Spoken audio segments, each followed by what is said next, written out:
저는 일단 태성 SNE에 소속해 있는 권용민 매니저고요. 이번 시간에는 우리가 믹싱 탱크 유동 해석에 대한 접근법에 대해서 한번 살펴볼 거고요.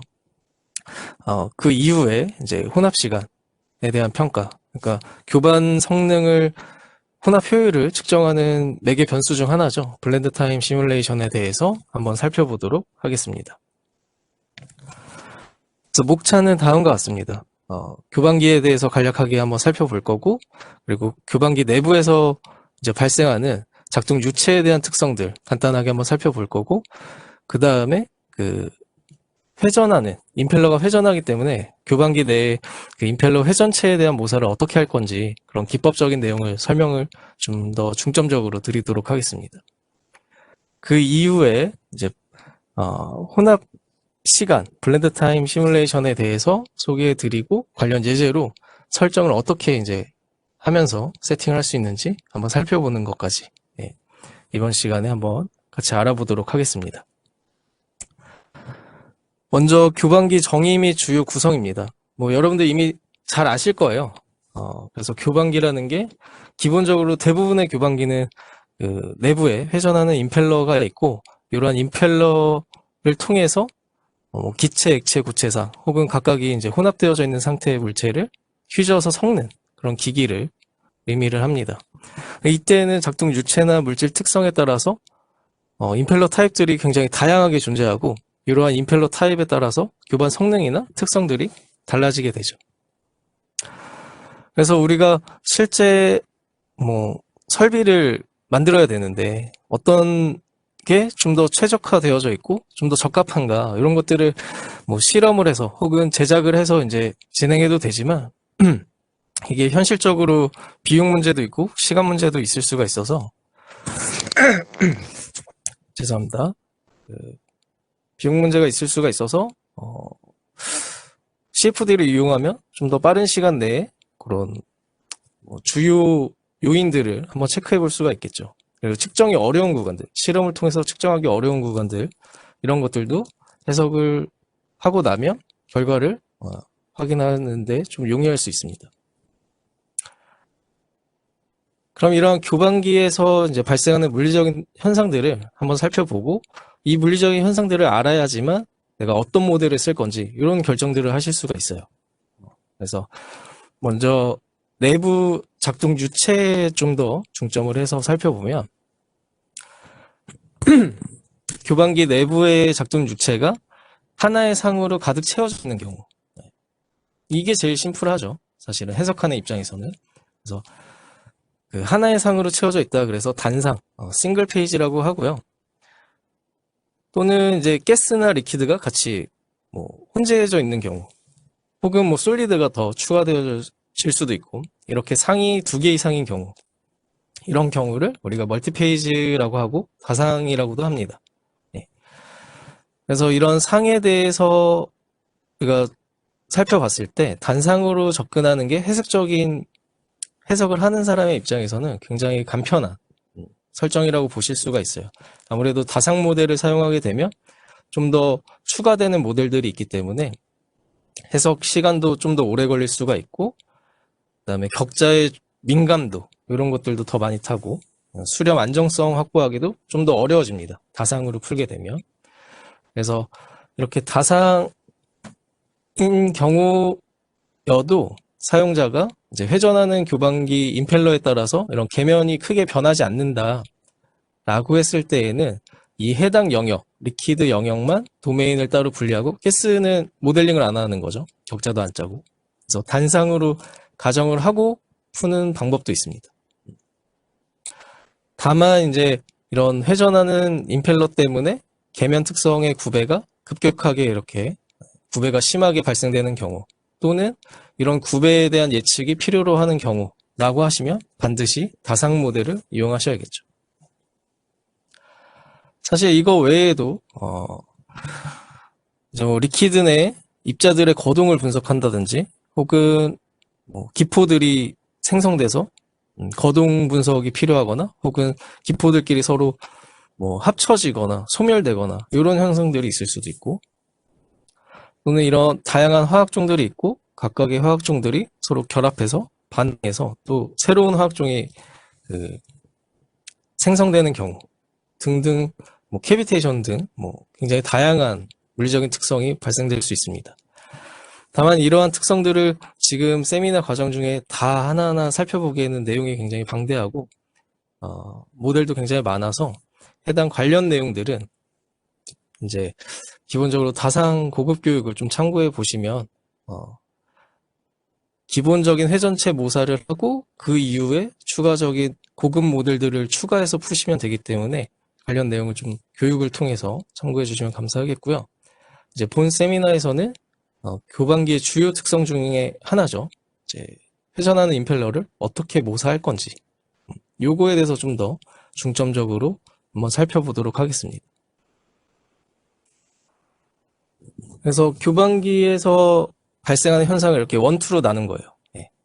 두 번째는 예측이 되시죠? 교반기의 회전체 모사를 어떻게 할 건가? 임펠러 주변은 이제 회전하는 영역, 그리고 그 주변이 아닌 곳들은 이제 스테이셔너리한 영역으로 우리가 구분을 해볼 수가 있습니다. 그래서 이런 회전체를 모사할 때는 크게 4가지 기법으로 우리가 해석적인 접근이 가능한데요. 첫 번째로는 정상 상태에서 시간항에 대해서 고려하지 않고 푸는 방식인 MRF 기법이 있고요. 두 번째로는 실제 임펠러를 회전시키면서 푸는 비정상 상태에서 트랜지언트 해석이 가능한 슬라이딩 메신 모델이 있습니다.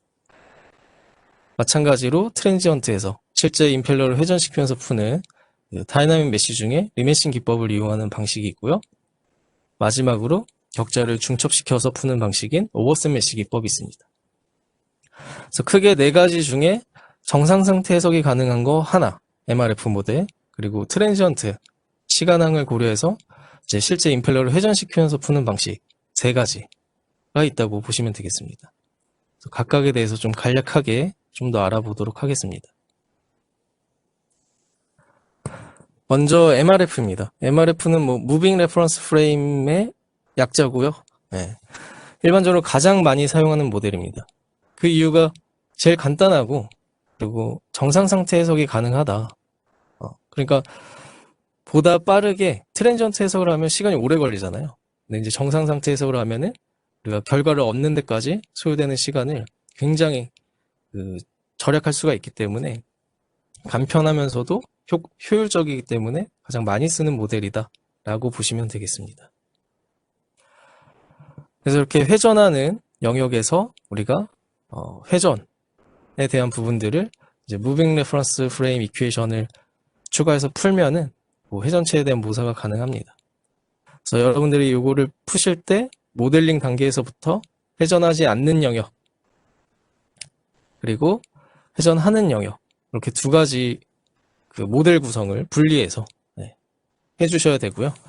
이때에는 회전하는 영역, 실제로 회전하는 건 아니고 우리가 무빙 레퍼런스 프레임 이퀘이션을 부여할 영역과 그렇지 않은 영역이 맞닿는 면이 있잖아요.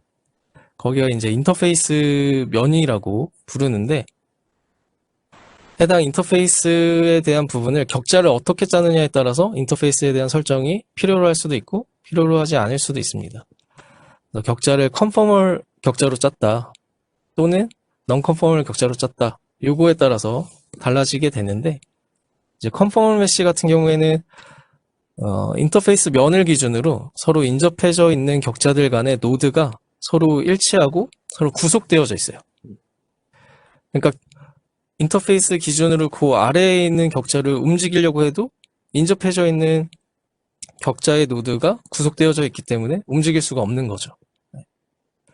근데 non-conformal mesh는 인터페이스 면을 기준으로 뭐 노드가 위치상으로 일치할 수는 있지만 구속 조건을 가지고 있지 않아서 움직임에 자유롭습니다. 그래서 실제 격자를 움직여야 되는 경우라면 반드시 non-conformal mesh를 짜야 되지만 MRF 같은 경우에는 우리가 실제 격자를 움직이는 방식이 아니기 때문에 컨포멀로 짜시던 non-conformal로 짜시던 뭐 상관은 없습니다.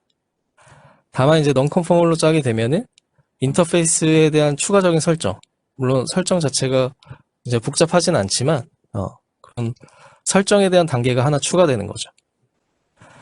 그리고 이렇게 격자의 셀 센터들이 인접해져 있는 격자들이 서로 어긋나져 있으면 그 인터폴레이션 에러들이 누적될 수 있습니다.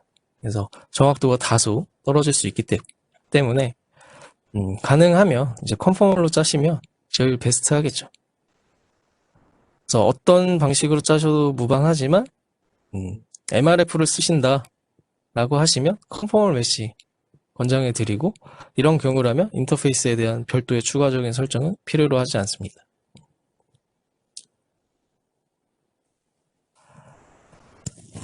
두 번째로는 슬라이딩 메시 모델입니다. 슬라이딩 메시 모델은 지금 영상과 같이 실제 회전하는 영역에 대한 격자를 돌리는 거예요. 회전시켜서 푸는 방식이라서 시간에 따른 그 임펠러 위치가 계속 바뀌게 되겠죠. 그래서 비정상 상태에서 이 특징이고요. 아무래도 앞에 MRF보다는 뭐 임펠러의 속도 자체가 가변하는 경우, 빨라졌다가 느려졌다가 물론 가변하는 경우에 대한 모사가 가능하다. 그래서 좀 더 나은 정확도, 좀 더 현실적인 정확도, 그런 결과를 얻을 수 있긴 한데요. 아무래도 트랜지언트 해석이니까 해석 시간이 굉장히 오래 걸릴 수가 있습니다. 그리고 슬라이딩 메시 모델은 뒤에 나오는 리매싱 기법과 다르게 격자를 재생성할 필요 없이 이미 생성된 격자를 회전시키는 거기 때문에 그런 격자 재생성에 대한 소비되는 시간들을 세이브할 수 있는 그런 장점은 있습니다. 그래서 마찬가지로 내가 슬라이딩 메시 모델을 선택을 했다라고 하시면 바디 구성 단계에서부터 회전하지 않는 영역과 회전하는 영역, 이렇게 두 가지로 구분을 해주시면 되고요. 이때는 회전하는 영역과 회전하지 않는 영역이 맞닿는 면, 인터페이스인데, 인터페이스 처리는 앞서 설명드린 대로 컨포멀로 하시면 당연히 안 되겠죠. 노드가 구속되고 있으니까 격자를 움직일 수가 없습니다. 그래서 구속 조건을 풀어주는 non-conformal 메시로 구성을 하시고 이 해당 격자가 자유롭게 움직일 수 있도록 해주셔야 되겠습니다. 그러다 보니까 인터페이스에 대한 추가적인 설정이 필요로 하다라고 보시면 되겠습니다.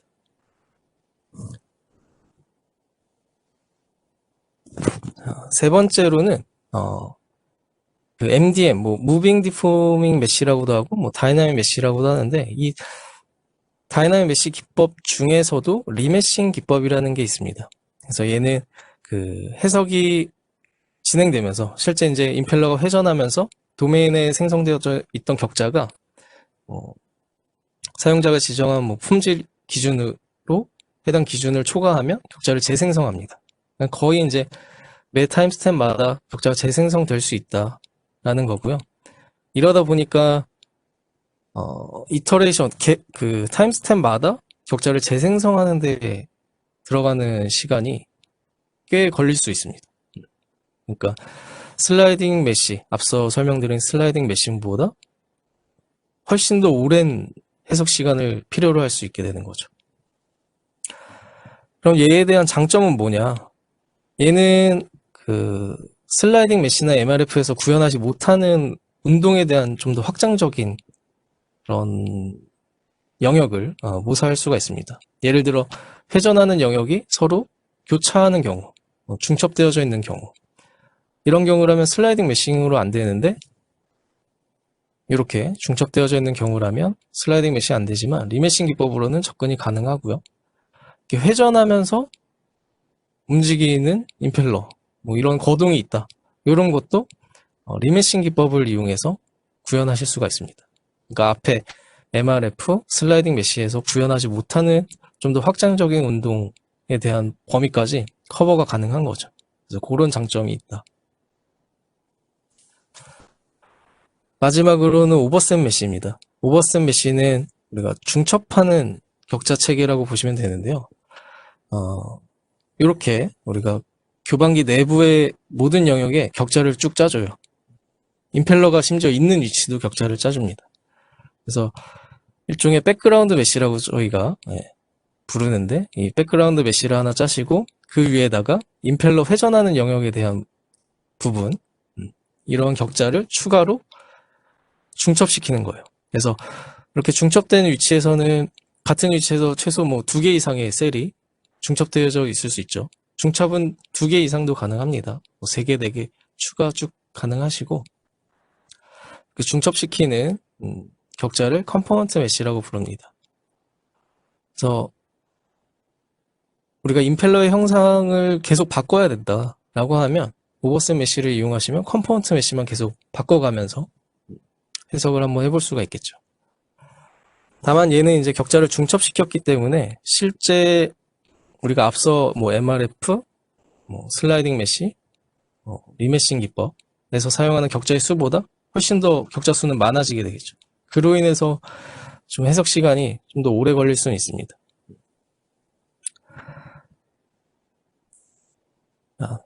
그리고 얘에 대한 장점은 앞서 이제 슬라이딩 메시나 MRF에서 구현하지 못하는, 즉 리메싱처럼 그런 복잡한 운동, 뭐 회전하는 영역이 서로 중첩되거나 이런 것들도 컴포넌트 메시를 갖다 붙이기만 하면 되니까 그런 좀 더 넓은 범위의 운동 정의가 가능한 장점을 가지고 있고요. 리메싱 기법이 아니라서 격자 재생성에 그 소요되는 시간을 우리가 세이브할 수 있습니다.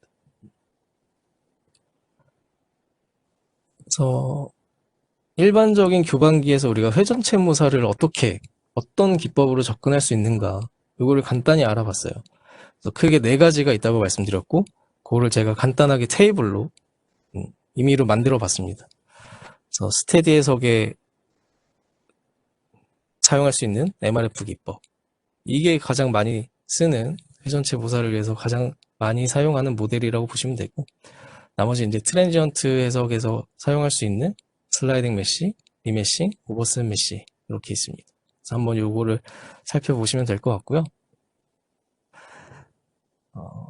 그래서 제가 예제를 이 세미나에 담으려고 했는데 이제 시간 관계상 그 내용을 이제 담지는 못했어요. 그래서 그 ETSN이 전문 자료실에다가 그 예제를 제가 가이드 PDF 파일로 만들어서 격자 파일이랑 같이 올려놨습니다. 그래서 한번 실습을 따라해보고 싶으신 분들은 그 전문 자료실에 가셔서 해석 가이드를 가지고 한번 따라해보시면 쉽게 따라해보실 수 있을 거고, 그 예제는 요 MRF 기법을 이용한 예제로 구성이 되어져 있습니다. 해당 내용 참고해 주시면 감사하겠고요. 그래서 우리가 정상 상태 해석을 하고 나면 약간의 보너스 개념이에요. 우리가 혼합 효율을 한번 측정해 볼 수 있는 블렌드 타임 시뮬레이션을 추가로 한번 해볼 수 있습니다. 그래서 일단 블렌드 타임이 어떤 건지 좀 간단하게 설명을 드리면, 이러한 교반기 내부에 트레이서라는 임의의 그런 스피시즈를 하나 이렇게 딱 뿌려줄 거예요. 예를 들어 이런 거죠. 우리가 물에다가 잉크를 이렇게 딱 떨어뜨리는 거예요. 그러면 잉크가 처음에 떨어진 위치에 있다가 내가 젓가락으로 이렇게 막 휘저으면 모든 영역에 다 섞여서 균일해지는 시간, 그때까지 걸리는 시간에 측정을 해서 얘가 몇 초 이후에 전 영역에 균일한 매스 프랙션을 갖느냐, 요거를 한번 확인을 할 겁니다. 그래서 이렇게 트레이서를 딱 떨구고 시간에 따라서 점점 농도가 옅어지면서 이렇게 전 영역에 쫙 분포하게 되겠죠. 그래서 모든 영역의 매스 프랙션이 균일해지는 데까지 걸리는 시간, 요게 이제 블렌드 타임 시뮬레이션이다 라고 보시면 되겠습니다. 그래서 우리는 이 시뮬레이션 할 때에는 스피시즈 모델을 쓸 거예요. 스피시즈 트랜스포트 모델을 쓸 건데, 그러면은 시간을 구하는 개념이니까 트랜지언트로 풀어야 됩니다. 트랜지언트로 풀어야 되는데, 그 유동과 같이 풀게 되면 유동도 트랜지언트로 풀어야 되고, 스피시즈 트랜스포트 모델도 같이 이제 트랜지언트로 풀어야 되면 해석 시간이 엄청 오래 걸립니다. 그래서 앞서 우리가 MRF로 구한 유동 해석 결과를 이용해서 거기에서 이제 추가로 스피시즈 트랜스포트 모델만 이용을 해서 그 스피시즈 모델만 트랜지언트로 계산한다.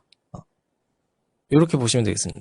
그래서 유동은 정상 상태에서 결과, 그리고 스피시즈 모델은 트랜지언트로 계산. 이렇게 보시면 되겠습니다. 이때 사용하는 트레이서는 이제 그 작동 유체와 동일한 물성을 가진 녀석으로 할 거예요. 그러니까 내가 예를 들어 작동 유체가 물이다라고 하면 아까 트레이서라고 하는 녀석도 물과 동일한 물성을 가진 스피시즈로 초기화를 해주고 계산을 쭉 할 겁니다. 그런 개념이고, 주요 설정들을 한번 살펴보면 작동 유체와 동일한 트레이서를 생성해 주고요. 특정 위치에다가 이제 초기화를 한번 딱 해줍니다. 그러면은 해당 영역의 트레이서의 매스 프랙션은 1이겠죠. 가득 채워져 있으니까. 그리고 나머지 영역은 트레이서에 대한 매스 프랙션이 0이 되겠죠. 네, 초기에는 그렇습니다. 근데 이거에 대한 그 볼륨 에버리징, 그러니까 이 전체 공간에 해당 트레이서의 매스 프랙션을 측정을 하면 얘가 결국은 전체에 다 이제 희석이 돼서 혼합이 된다라고 하는 경우가 되겠죠. 그게 이제 타겟 매스 프랙션인데, 이 타겟 매스 프랙션을 초기화를 해놓고 우리가 한번 측정해 볼 수 있어요. 그래서 이 타겟 매스 프랙션을 미리 구해놓고 시뮬레이션을 하고 타겟 매스 프랙션에 몇 초에 도달하는지 이런 걸 이제 확인해 볼 수 있는. 그럼 어떤 그 각각의 위치마다 매스 프랙션이 어떻게 변하는지 측정 포인트들이 필요하죠. 센싱 포인트들이. 그래서 모니터링 포인트를 이 예제에서는 4개를 추가를 했습니다. 뭐 모니터링 포인트는 여러 개일수록 좋아요. 뭐 예제에서는 4개만 했고, 이 각각의 위치에서 시간에 따라서 트레이서의 매스 프랙션이 어떻게 바뀌는지 측정을 하고 전부 골고루 섞이게 되면 이 해당 위치에서의 트레이서의 매스 프랙션이 동일한 값을 가지게 되겠죠. 다 섞이게 되면. 그래서 그거를 측정하기 위해서 모니터링 포인트를 이렇게 설정을 해준 겁니다. 그리고 스피시즈 트랜스포트 모델만 트랜지언트로 계산하시면 되겠습니다. 뭐 잘 안 나으실 수도 있는데 예제를 통해서 한번 설정 방법을 한번 보죠. 그래서 우리가 앞서 이제 예제로 제가 제공해 드렸던 그 내용에 대한 결과물, 그러니까 유동에서 정상 상태의 유동에서 결과를 이제 불러온 겁니다. 케이스 데이터 파일을 불러오고요. 형상이 어떻게 생겼는지 한번 살펴보면, 네, 지금 보시는 화면처럼 교반기가 구성이 되어져 있습니다. 그래서 유동에서 결과를 임포트를 한 거고요. 우리가 트랜지언트 해석을 할 거기 때문에 요 스테디 세팅에서 트랜지언트로 변경을 해줍니다. 자, 그 다음에 물성을 이제 추가해야겠죠. 트레이서라는 물성을. 그래서 워터 리퀴드를 더블 클릭해서 열시고, 네, 이름을 트레이서로. 이건 이제 사용자 편의에 맞게 이름은 정의하시면 되고, 물성은 이제 워터 리퀴드랑 동일하게 해주시면 돼요. 그래서 오버라이트 안 하시면 이렇게 트레이서랑, 이거 넘어갔네요. 트레이서랑 워터 리퀴드 상이 추가됐는데 결국 껍데기만 다르지 내용물에 대한 설정은 워터 리퀴드랑 똑같은 물성을 사용한 겁니다. 그 다음에 스피시즈 모델을 활성화해 줄 거고요. 스피시즈 트랜스포트 모델 활성화해 주고 디퓨전에 대한 부분을 다 활성화해 줄 겁니다. 이게 왜 그러냐면은 우리가 그냥 아까 이제 말씀드린 대로 물에다가 잉크를 딱 떨어뜨리면 얘가 휘젓지 않아도 분자 간의 그런 움직임 때문에 확산이 일어나게 되죠. 가만히 냅둬도 확산이 일어나게 될 겁니다.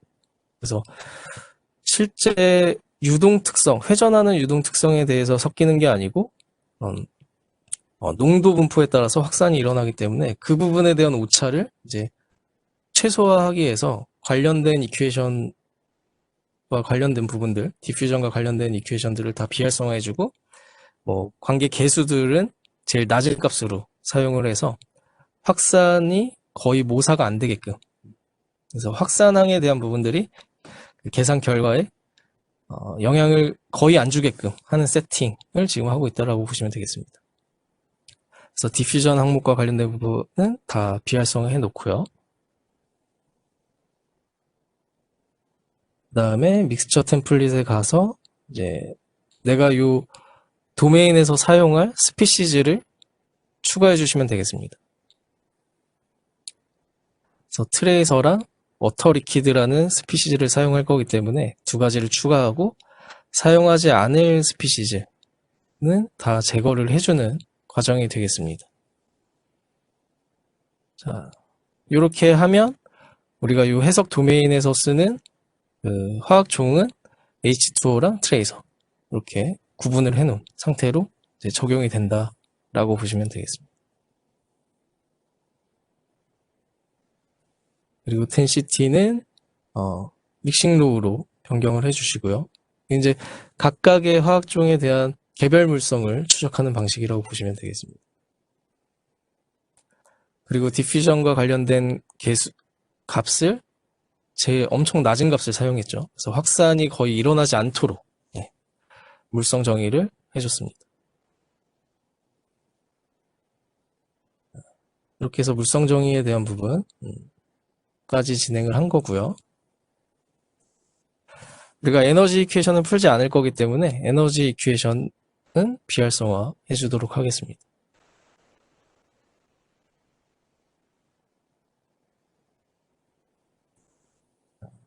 비활성화 됐고, 그 다음에 메소드로 가서 트레이서에 대한 이산화 정확도를 지금 세컨오더로 되어져 있는데 얘를 좀 더 고차 정확도를 갖는 이산화 정확도를 갖는 퀵으로 변경을 해주는데, 물론 이제 격자가 충분히 조밀하면 얘를 변경하지 않으셔도 돼요. 디폴트 값 쓰셔도 되는데, 예제가 나중에 격자 보시면 아시겠지만 그렇게 막 조밀하고 충분한 상태는 아닙니다. 그래서 정확도를 좀 더 끌어올리려고 이거는 변경을 한 거고요.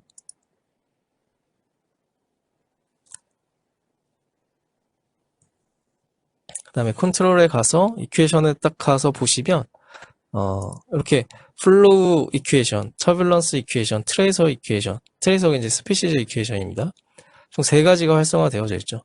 근데 우리는 유동 특성은 이미 정상 상태에서 결과를 가져다가 쓸 거기 때문에 해당 이퀘이션은 안 풀고 트레이서, 이 스피시즈 모델만, 스피시즈 이퀘이션만 풀 거다 라는 설정을 이제 해주는 과정이다 라고 보시면 되겠습니다. 그래서 비활성화 해주시고 트레이서만 남겨놓고 OK를 누르시면 스피시즈 트랜스포트 모델만 푸는 세팅이 됐다 라고 보시면 되겠습니다. 그래서 기본적인 설정은 끝났고 이제 초기화랑 모니터링 포인트를 만드는 과정인데, 처음엔 이제 그 만들 위치가 필요하죠. 그래서 서페이스를 하나 만드는 겁니다. 단면을 하나 만들 거고, 그 YZ 플랜에 대한 평면을 하나 만들어서 해당 평면에다가 초기화 영역이랑 모니터링 포인트를 만들 겁니다. 방금 전에 만든 아이소 서페이스를 띄워보면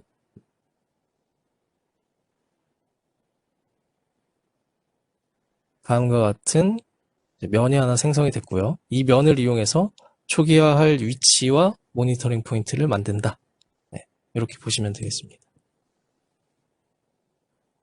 자, 그럼 이제 초기화할 위치를 먼저 작업할 텐데, 어댑션 가셔서 셀 레지스터의 리즌으로 가셔서 우리가 구형으로 만들 거예요. 그래서 쉐입을 스피어로 결정하시고, 여기에 이제 직접 그 구형 타입의 셀 센터 값이랑 레디어스 값을 입력하셔도 돼요. 직접. 하지만 이 마우스 클릭으로 해당 좌표를 업데이트 할 수도 있습니다. 그래서 이 셀렉트 포인트 위드 마우스를 클릭하시고 첫 번째 클릭하는 위치가 지금 클릭을 했죠. 지금 잘 안 보이시겠지만 빨간색으로 이렇게 표시가 되었습니다. 첫 번째 클릭한 위치가 이 셀 센터에 대한 부분이고요. 두 번째 클릭하는 위치가 이제 레디어스 위치라고 보시면 되겠습니다. 그래서 내가 클릭만으로 이렇게 자동으로 업데이트 시킬 수가 있고, 디스플레이 해보면 그 범위에 포함되는 셀이 디스플레이가 됩니다.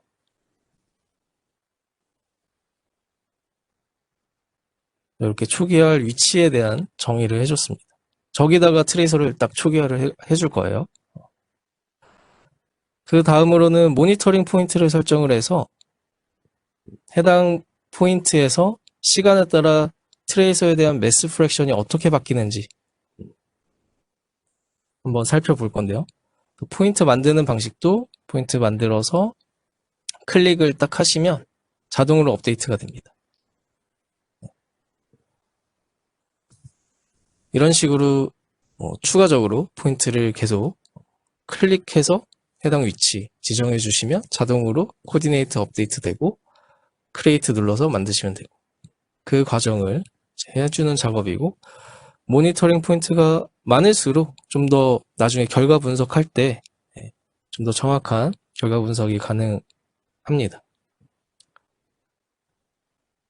이번 예제에서는 총 4개를 만드는 작업을 보여드리는 거고요. 이렇게 하면 포인트 4개가 만들어진 것을 확인할 수가 있습니다. 자, 그럼 해당 포인트에서 내가 어떠한 베리어블을 확인할 거냐. 그래서 surface report의 vertex average, 포인트에 대한 vertex average 값을 얻을 거니까 이렇게 해주고, 이름을 사용자분들께서 알아보기 쉬운 그런 이름으로 해주시면 되겠고요. 그 다음에 field variable은 species의 mass fraction of tracer 해주시면 되고, 포인트 위치, 저 베리어블을 어느 위치에서 측정할 거냐, 포인트 4개 설정해 주시고, 그 다음에 이 펄 서페이스를 클릭하셔야지만 각각의 포인트 1에서의 매스 프랙션 정보랑 포인트 2에서의 매스 프랙션 정보가 하나의 화면에서 각각의 포인트에 대한 정보가 같이 출력이 됩니다. 이제 펄 서페이스를 하지 않으면 모든 포인트 4개에 대한 그 평균 값을 보여주게 되는 방식이라서 이제 각각을 구분하기 위해서 이렇게 해준 거고요. 나중에 이제 파일로 저장을 해서 몇 초 때 얼마 값을 갖느냐, 이런 정량적인 값을 보다 정확하게 확인하기 위해서 파일이랑 플랫을 활성화를 해줬습니다. 파일로 저장을 하시는 게 나중에 뭐 엑셀이나 다른 툴을 이용해서 몇 초 때에 얼마, 이런 정량적인 값을 보다 정확하게 확인하실 수 있기 때문에 저장 설정한 내용이 되겠습니다. 그리고 플랫을 통해서 계산 중에 해당 모니터링 포인트에서 매스 프랙션이 어떻게 바뀌는지 계산하면서 이제 직접 보는 거죠. 그래서 그런 설정을 한 거고요. 자, 거의 다 왔습니다. 이제. 자, 설정에 대한 부분들 확인해 주시면 되고, 그 다음에 중요한 부분, 실수하실 수 있는 부분인데 바로 초기화 부분입니다. 이 초기화 하실 때에는 반드시 우리가 그냥 습관적으로 이니셜라이즈를 누르시면 이제 큰일 나는 거죠. 이렇게 누르면 이 000이라는 벨로시티 XYZ에 대한 이 모멘텀 값이 모든 셀에 다시 적용이 돼요. 그러니까 이전에 내가 정상 상태에서 한 유동해석 결과를 싹 날리는 거죠. 그러니까 절대 이제 이니셜라이즈를 하시면 절대 안 됩니다. 그래서 이거 하지 말고 바로 패치로 넘어갑니다. 패치로 넘어가서 우리가 트레이서라는 스피시즈를 밸류는 1까지, 맥시멈이 1입니다. 꽉 채우겠다는 게 1이고, 이 리즈는 아까 우리가 여기다 구형으로 만들었던 영역 있죠. 거기다가 이제 패치를 한 겁니다. 그래서 아까 이 구형으로 만들었던 위치에 트레이서를 매스 프랙션 1로 다 초기화를 해놓은 상태, 그 상태다라고 보시면 되겠습니다. 그래서 절대 이니셜라이즈 누르시면 안 되고요. 그다음에 이제 볼륨 에버리징을 통해서 타겟 매스 프랙션을 미리 한번 확인해 볼 수 있습니다. 그래서 타겟 매스 프랙션은 지금 화면에 출력되는 값이 우리가 목표로 하는 매스 프랙션 값이다. 모든 영역에 해당 값을 가져야지 골고루 섞였다. 이렇게 볼 수 있는 거죠. 그리고 트랜지언트 해석이니까 오토세이브, 사용자가 선택적으로 이 값을 입력하시면 되고요.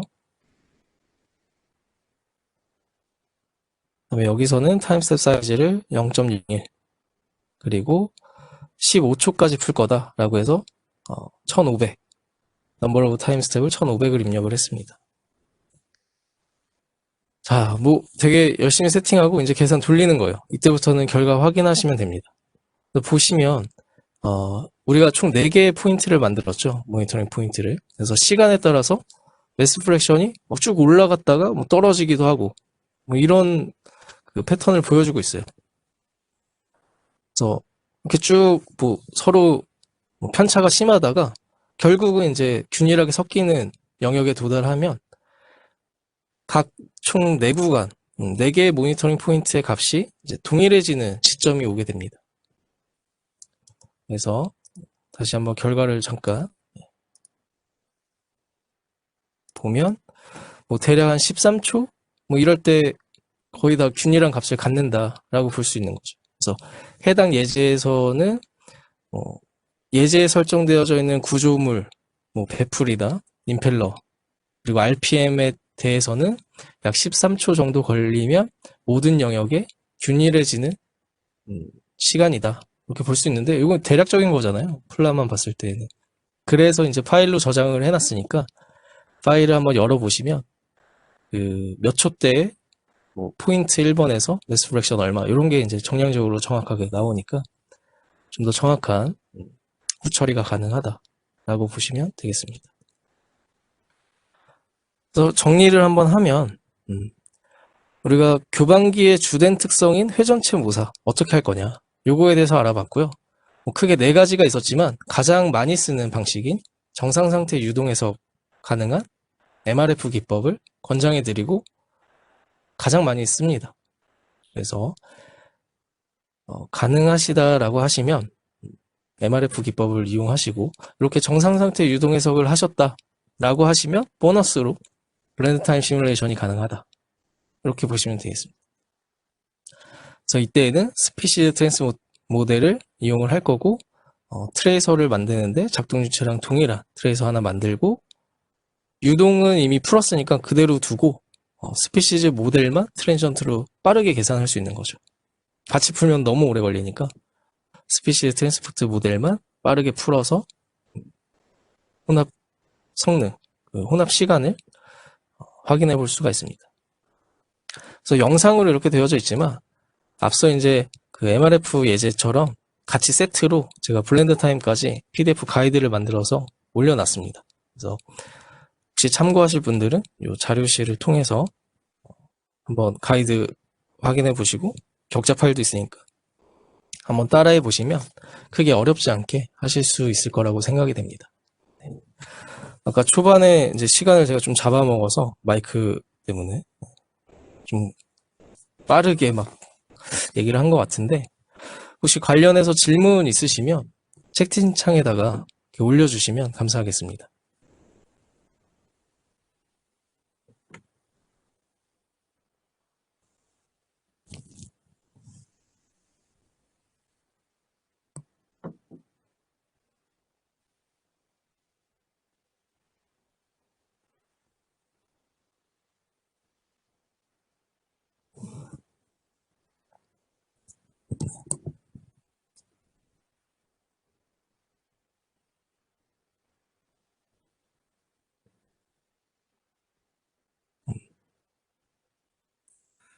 일단 뭐 제가 설명을 이렇게 또 크게 어렵지 않은 내용이라서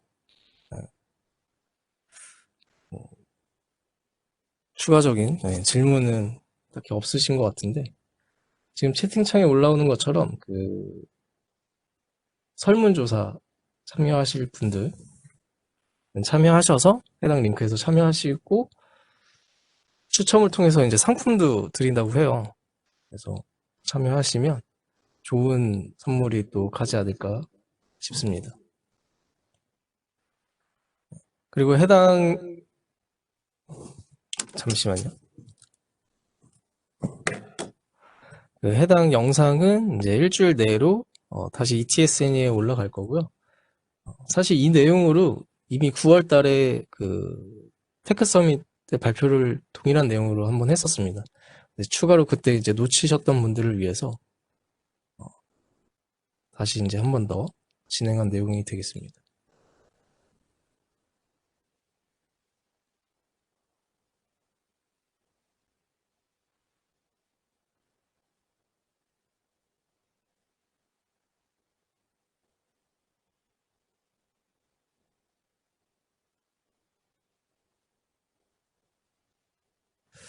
아, 이제 질문이 하나 들어왔는데요. 이제 블렌드 타임 시뮬레이션 할 때 그 스피시즈 이니셜 포인트 위치에 따라서 결과가 블렌드 타임에 얼마나 영향을 미치는지에 대해서 이제 문의를 주셨는데, 사실 제가 해봤는데 뭐 위치에 따라서 크게 영향이 없더라고요. 그러니까 뭐 모니터링 포인트에 따른 그 매스 프랙션은 다르게 바뀌겠죠, 당연히. 네. 초기화된 트레이서의 초기화된 위치가 다르기 때문에. 근데 결국은 모든 영역의 균일해지는 시간에 대한 부분은 결과는 같았습니다. 네. 제가 요 예제로 여러 군데 이렇게 테스트 해봤는데 결과는 항상 비슷했습니다. 그래서 초기화 위치가 크게 영향을 미치지 않는다 라고 보시면 되고, 다만 이제 그 영역을 설정할 때 조금 그거는 고민이 돼요. 왜냐하면 초기화를 모든 영역에, 그러니까 초기화를 아까 우리가 스피어 영역 이렇게 조그맣게 따서 했잖아요. 근데 그 영역이 너무 커지면 이제 금방 섞이겠죠. 네. 그래서 그런 부분은 좀 영향을 줄 수 있습니다. 그래서 전체를 다 초기화해버리면 뭐 그거는 의미가 없는 거고, 네. 절반을 내가 초기화해버렸다, 트레이서로. 그러면 금방 또 섞이겠죠. 네. 그래서 그거는 조금 고민이 필요한데, 만약에 케이스 스터디를 하신다라고 하시면 그 영역에 대한 부분, 내가 트레이서의 양을 얼만큼 초기화할 건지, 요거는 균일하게 가져가시는 게 나중에 결과 비교하실 때